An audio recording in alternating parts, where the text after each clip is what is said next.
Hello everyone, welcome back to the numerical section of this chapter in which we will discuss the fundamentals. We will be covering all the numericals of fundamentals of heat in which temperature conversion, thermal expansion, gas loss and specific heat are included. तो सबसे पहले हम temperature conversion के numerical करेंगे जिसके लिए हमने formula derive किया था डिग्री फ़ारेनहाइट और डिग्री सेंटीग्रेड के इंटर कन्वर्जन का by interpolating the temperature scale. इसके अलावा जर्नल गैस इक्वेशन के भी न्यूमेरिकल हम करेंगे। इससे पहले लीनियर एक्सपेंशन और वॉल्यूमेट्रिक एक्सपेंशन के भी न्यूमेरिकल्स हम करेंगे जिसके लिए हमने एक फॉर्मूला ड्राइव किया था बीटा इक्वल्स टू 3 अल्फा, इसको भी शामिल करेंगे न्यूमेरिकल्स में। और स्पेसिफिक हीट कैपेसिटी के न्यूमेरिकल करेंगे by using law of heat exchange. Law of heat exchange हमें बताता है कि the heat loss is equal to heat gain, जो हीट लॉस होती है हॉट बॉडी से that is equal to heat gain by the cold body. आपको पता है कि डिग्री सेंटीग्रेड एसआई यूनिट नहीं है, केल्विन इज एसआई यूनिट, और केल्विन में कन्वर्ट करने के लिए हम 273 ऐड करते हैं, लेकिन हम ऐड करते हैं एब्सोल्यूट वैल्यूज में। एब्सोल्यूट टेम्परेचर वो वैल्यू होती है जो किसी स्टेट की बताई जाती है।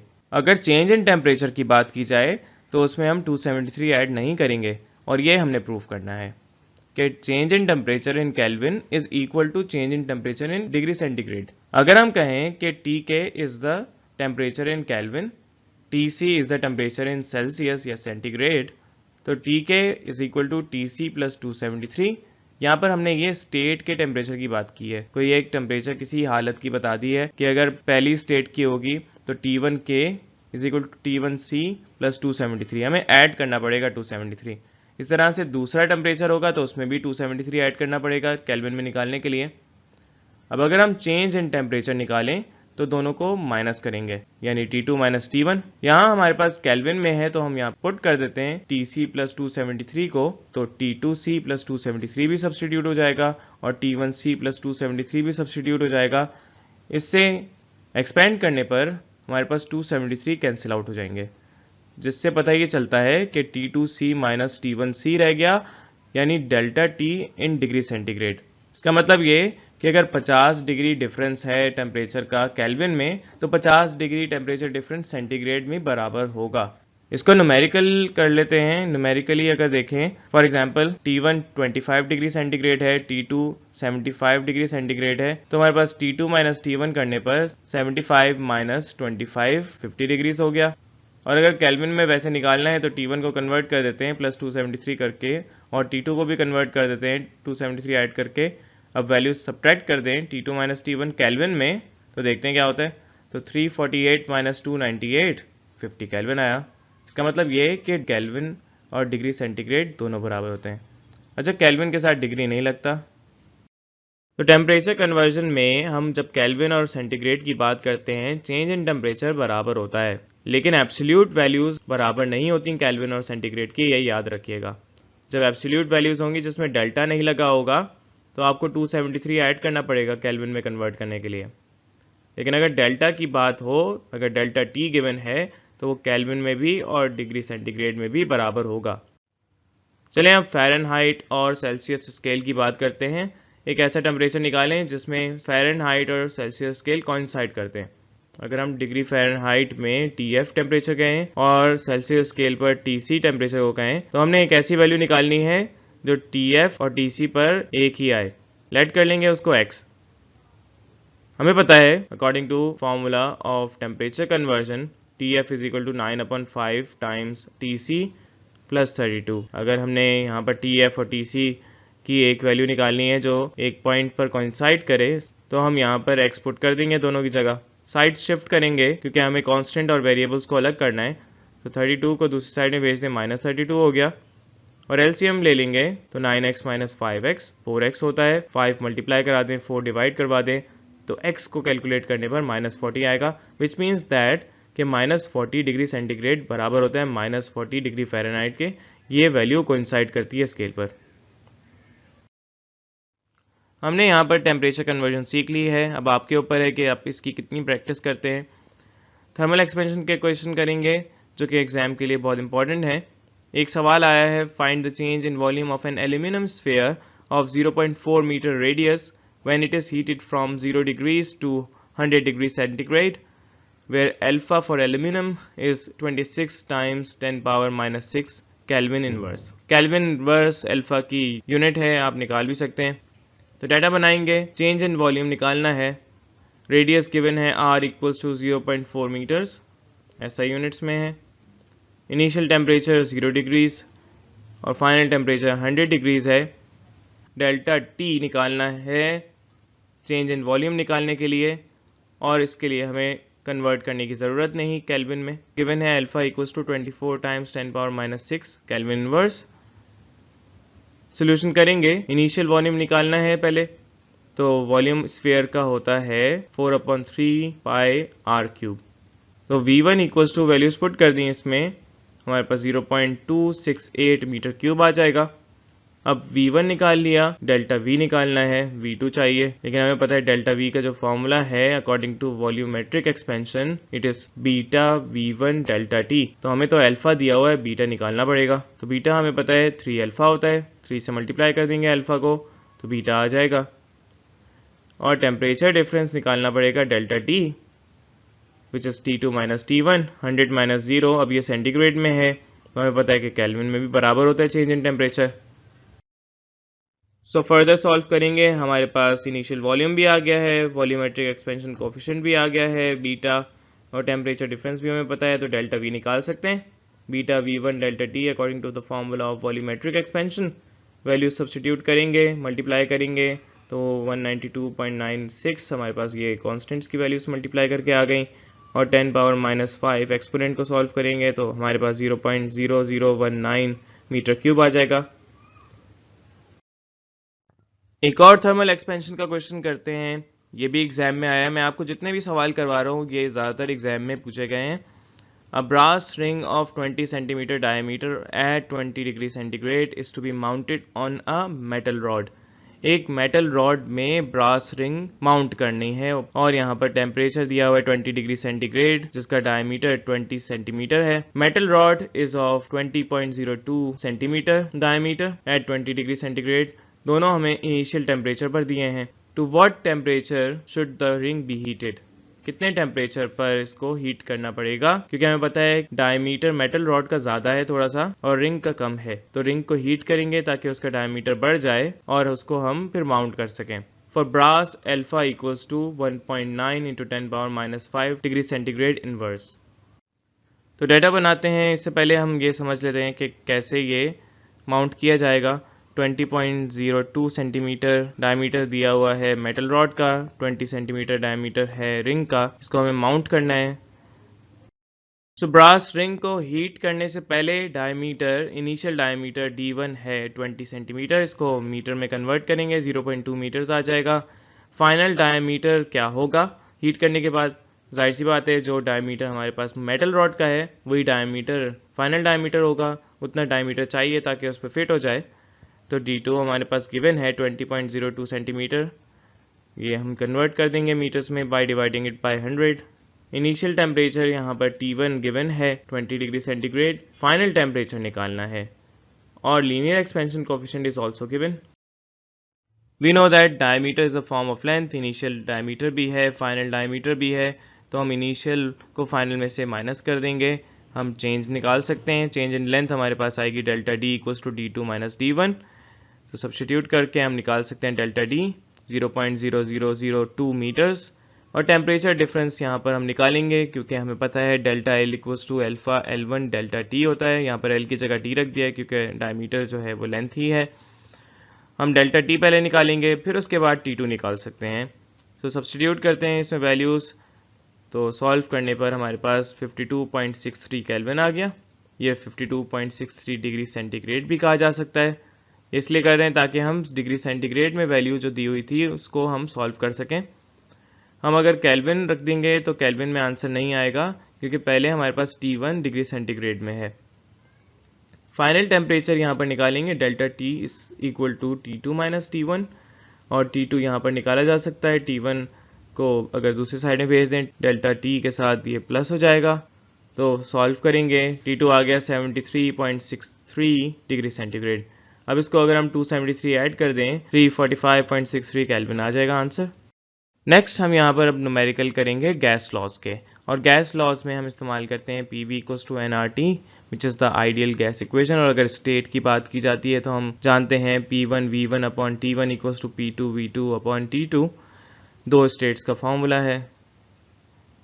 तो नंबर ऑफ मोल्स यहाँ गिवन है, कैलकुलेट करना है volume occupied by gram mole of a gas at 10 degree centigrade. यहाँ पर ग्राम मोल गैस है यानी 1 मोल गैस है, एंड प्रेशर ऑफ 1 एटमॉस्फेयर। तो हमें टेम्परेचर भी गिवन है 10 डिग्री सेंटीग्रेड और प्रेशर भी गिवन है 1 एटमॉस्फेरिक प्रेशर। तो यहाँ डिग्री सेंटीग्रेड को केल्विन में करना लाजमी है क्योंकि यहाँ डेल्टा की बात नहीं की जाती। तो T = 273 से ऐड कर देंगे 283 केल्विन आ जाएगा। और प्रेशर गिवन है, इसको भी SI यूनिट में करें तो 1.01 × 10⁵ न्यूटन पर metre square is equal to 1 atmospheric pressure. तो वॉल्यूम ऑक्युपाइड यहाँ पर क्या होगा, V कितना आएगा, हमें पता है universal gas constant R = 8.313 joules per mole पर केल्विन, वैसे ये वैल्यू गिवन होती है। तो सॉल्व करेंगे according to general gas equation. P given है, V नहीं गिवन, N पता है, R पता है, T पता है। तो हम यहाँ पर एक साइड पर V को रखेंगे, P को डिवाइड कर देंगे। सब्स्टिट्यूट करने पर यहाँ पर हमारे पास V की वैल्यू सॉल्व की जा सकती हैं और वॉल्यूम आ जाएगा। एक और सवाल करेंगे गैस लॉस का, जिसमें हमें टैंक दिया हुआ है और इस टैंक से गैस लीक हो रही है रात भर। A scientist stores 22 grams of a gas in a tank at 1200 atmospheres। तो मास दिया हुआ है और प्रेशर दिया हुआ है, एटमॉस्फेयर्स प्रेशर की यूनिट है। Overnight the tank develops slight leakage and the pressure drops to 950 atmospheres। तो प्रेशर ड्रॉप हो जाता है, P2 में चेंज हो जाएगा P1, और हमें पता है कि मास भी चेंज होगा। तो calculate the mass of the gas escaped, mass calculate करना है जो निकल गया। M2 निकालेंगे तो डेल्टा M निकाल सकते हैं यानी चेंज इन मास, जितना मास निकल चुका है डेटा बनाएंगे। बिफोर लीकेज मास हमें गिवन है 22 ग्राम्स, इसको किलोग्राम में करते हैं तो 1000 से डिवाइड कर देंगे। और हमें प्रेशर भी गिवन है विच इज 1200 एटमॉस्फेयर्स, इसको कन्वर्ट करेंगे तो 1.01 × 10⁵ से मल्टीप्लाई करना पड़ेगा न्यूटन पर मीटर स्क्वायर SI यूनिट में कन्वर्ट करने के लिए। आफ्टर लीकेज हमें M2 निकालना है, P2 यहाँ पर गिवन है 950 एटमॉस्फेयर्स, इसको भी कन्वर्ट करेंगे। वैसे कन्वर्ट करने की ज़रूरत नहीं है अगर 2 स्टेट इक्वेशन गिवन है, और 1.01 × 10⁵ वैल्यू डिवाइड करवा दी जा सकती है दोनों की। तो सॉल्व करेंगे यहाँ पर according to general gas equation we know that PV = nRT। हमारे पास मास के लिहाज से कोई फॉर्मूला ऐसा डेवलप नहीं किया गया, तो हम निकाल सकते हैं। हमें पता है number of moles mass upon molecular mass के बराबर होते हैं, और वॉल्यूम यहाँ पर टैंक का सेम है, एक ही टैंक है, और टेम्परेचर भी हम सेम रखेंगे क्योंकि बहुत ही स्लोली गैस लीक हो रही है, टेम्परेचर चेंज नहीं हुआ, और मॉलिक्यूलर मास एक ही गैस का सेम होता है। सब्स्टिट्यूट कर दें यहाँ पर, पहली स्टेट अगर बात करेंगे तो P1 चेंज हुआ है और M1 चेंज हुआ है, बाकी सब कांस्टेंट हैं। सेकंड स्टेट P2 और M2 चेंज हुआ है सिर्फ, बाकी सब कांस्टेंट हैं। डिवाइड कर देंगे तो वॉल्यूम भी कैंसिल आउट हो गया, R भी कैंसिल आउट हो गया, और M भी कैंसिल आउट हो गया, T भी कैंसिल आउट हो गया। तो हमारे पास इक्वेशन एक आ जाएगी P1/P2 = M1/M2। इसको सॉल्व करेंगे, हमें M2 चाहिए, बाकी दूसरी साइड में मल्टीप्लाई और डिवाइड करा दें तो हम सॉल्व कर सकते हैं। हमारे पास M2 आएगा 0.0174 किलोग्राम्स। यहाँ पर मास हमने फाइनल मास निकाल लिया है, तो कितना मास लीक हुआ है गैस का ये डेल्टा M से निकाला जाएगा यानी M2 - M1, और ये आप खुद कर सकते हैं। बहुत ही इंपॉर्टेंट न्यूमेरिकल करेंगे स्पेसिफिक हीट का, जिसमें law of heat exchange apply होता है। ये वैसे एग्जाम के लिए इंपॉर्टेंट तो नहीं, लेकिन प्रैक्टिकल एक आपका कोर्स में शामिल है which is of method of mixtures, जिसमें एक मेटल पीस को बॉईल किया जाता है और बॉईल करने के बाद फ़ौरन से कैलोरीमीटर में डाल दिया जाता है जिसके अंदर पानी होता है रूम टेम्परेचर में, और हम फिर स्पेसिफिक हीट निकालते हैं उस मेटल की। इस न्यूमेरिकल में स्पेसिफिक हीट्स तो गिवन हैं, लेकिन हमें फाइनल टेम्परेचर निकालना है। ये फाइनल इक्विलिब्रियम टेम्परेचर निकालने को कह रहे हैं। इक्विलिब्रियम का मतलब कि जब कोई हीट ट्रांसफर ना हो और सारी हीट गेन हो चुकी हो, जो भी कैलोरीमीटर में आपने मेटल पीस डाला है, तो यहाँ मेटल पीस को बॉईल कराया जा रहा है, बल्कि ज़्यादा हीट करा रहे हैं, 150 डिग्री सेंटीग्रेड तक हीट करवा रहे हैं, बॉइलिंग पॉइंट से भी ज़्यादा टेम्परेचर है। इसके लिए हमें एक क्लोज्ड कंटेनर लेना पड़ेगा जिसमें बॉईल कर सकें वाटर को और वो स्टीम में कन्वर्ट हो जाए। फिर स्टीम जब सुपर हीटेड हो जाएगी तो ये 150 डिग्री सेंटीग्रेड टेम्परेचर हासिल किया जा सकता है। तो हीट करने के बाद हम इस मेटल पीस को कैलोरीमीटर का ढक्कन हटा के डाल देंगे और कैलोरीमीटर का टेम्परेचर फिर इंक्रीज हो जाएगा। इंक्रीज होते होते एक वक्त तक इंक्रीज होगा और उसके बाद फिर इंक्रीज होना बंद हो जाएगा। वो टेम्परेचर जो इंक्रीज होना बंद हो जाए इसको फाइनल इक्विलिब्रियम टेम्परेचर कहते हैं। इससे ज़्यादा और हीट नहीं जा सकती। तो हमें यहाँ पर मिक्सिंग से पहले टेम्परेचर पता है, T1 150 डिग्री सेंटीग्रेड है। मास यहाँ पर मेटल का दिया हुआ है 200 ग्राम्स, ये हम डाटा में नोट कर लेंगे। और फिर उसके बाद कैलोरीमीटर जो कि 500 ग्राम्स का है, उसमें पानी 500 ग्राम्स है। 25 डिग्री इसका इनिशियल टेम्परेचर है कैलोरीमीटर का भी और वाटर का भी। हमें यहाँ पर आफ्टर मिक्सिंग टेम्परेचर निकालना है और ये टेम्परेचर कैलोरीमीटर का भी, पानी का भी और मेटल पीस का भी एक ही हो जाएगा। तो डाटा बनाते हैं। Our 200 grams metal piece is heated to 150 degree centigrade. तो मास दिया हुआ है M1 0.2 किलोग्राम, इसको कन्वर्ट कर दिया डायरेक्ट मैंने 1000 से डिवाइड करके। टेम्परेचर गिवन है 150 डिग्री सेंटीग्रेड, इसको केल्विन में कन्वर्ट कर दिया है। स्पेसिफिक हीट यहाँ पर मेटल की बताई हुई है 128.1 जूल्स पर किलोग्राम केल्विन। और इसके अलावा calorimeter is made of aluminium जिसका मास 500 ग्राम्स है, डिवाइड करेंगे 1000 से 0.5 किलोग्राम्स आ जाएगा। टेम्परेचर है 25 डिग्री सेंटीग्रेड, रूम टेम्परेचर पर है। एहतियातन केल्विन में कन्वर्ट कर देते हैं। Specific heat of calorimeter is given which is 903 joules पर किलोग्राम केल्विन। और वाटर की भी हमें प्रॉपर्टीज पता है। मास इज गिवन 500 ग्राम्स, 1000 से डिवाइड कर देंगे। Temperature is 25 degree centigrade initially, इसको कन्वर्ट भी कर दिया है। Specific heat of water is 4200। एक फाइनल इक्विलिब्रियम टेम्परेचर निकालना है। तो लॉ ऑफ हीट एक्सचेंज हम यूज करेंगे which states that heat lost by hot bodies is equal to heat gained by cold bodies. जो हॉट बॉडी है यहाँ पर मेटल पीस, जिसको हीट किया गया था 150 डिग्री सेंटीग्रेड तक, वो हीट लॉस कर देगी कैलोरीमीटर में जाके after mixing with water, and the heat gained by cold bodies will be increasing the temperature of calorimeter and water। तो हम यहाँ पर इस्तेमाल करेंगे ये लॉ जो बता देगा delta Q1 equal to delta Q2 plus delta Q3। जो हीट लॉस की है मेटल ने उसको Q1 कहते हैं और हीट जो गेन हुई है कैलोरीमीटर की उसको Q2 कहते हैं और वाटर की Q3। तो हम यहाँ पर लिख सकते हैं according to formula Q1 equals to M1C1 delta T1, Q2 equals to M2C2 delta T2 और delta Q3 equals to M3C3 delta T3। यहाँ हमें पता है initial temperatures before mixing metal का T1 है, कैलोरीमीटर का T2 है और वाटर का T3 है। आफ्टर मिक्सिंग टेम्परेचर कम हो जाएगा मेटल का क्योंकि उसका ज्यादा टेम्परेचर था, वो हीट लूज कर देगा। कैलोरीमीटर का टेम्परेचर कम था, उसमें हीट आ रही है तो टेम्परेचर राइज कर देगी और वाटर का टेम्परेचर भी बढ़ जाएगा।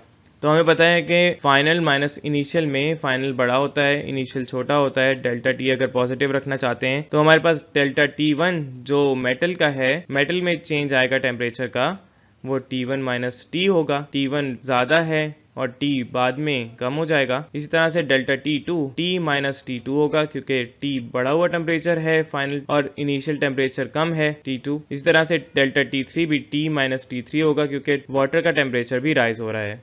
तो हम यहाँ पर इसको एक्सपेंड कर देंगे और एक्सपेंड करने के बाद हम वेरिएबल्स जितने भी हैं उसको लेफ्ट हैंड साइड में रखते हैं और कॉन्स्टेंट्स को राइट हैंड साइड में रखते हैं। वेरिएबल यहाँ पर T है जिसकी वैल्यू हमें निकालनी है, बाकी सारी वैल्यूज जो हैं वो कॉन्स्टेंट्स की हैं। सबके डेल्टा T पुट करने के बाद अब हम यहाँ पर एक्सपेंड कर चुके हैं जिसकी वजह से हमारे पास बहुत सारी वैल्यूज आ गई हैं, बहुत सारी टर्म्स आ गई हैं। लेकिन यहाँ पर राइट हैंड साइड में T ज़्यादा दिख रहा है तो हम साइड्स चेंज कर देंगे और T2 और T3 की टर्म्स को दूसरी साइड में भेज देंगे जबकि T की टर्म को लेफ्ट हैंड साइड में रखेंगे। तो हमारे पास यहाँ पर T कॉमन आ रहा है तो कॉमन ले लेंगे और डिवाइड भी करवा देंगे। वैल्यूज हमें गिवन है, प्रॉपर्टीज गिवन है वाटर की भी, मेटल की भी और कैलोरीमीटर की भी। इसको सब्स्टिट्यूट कर देंगे जो फॉर्मूला हमने निकाला है।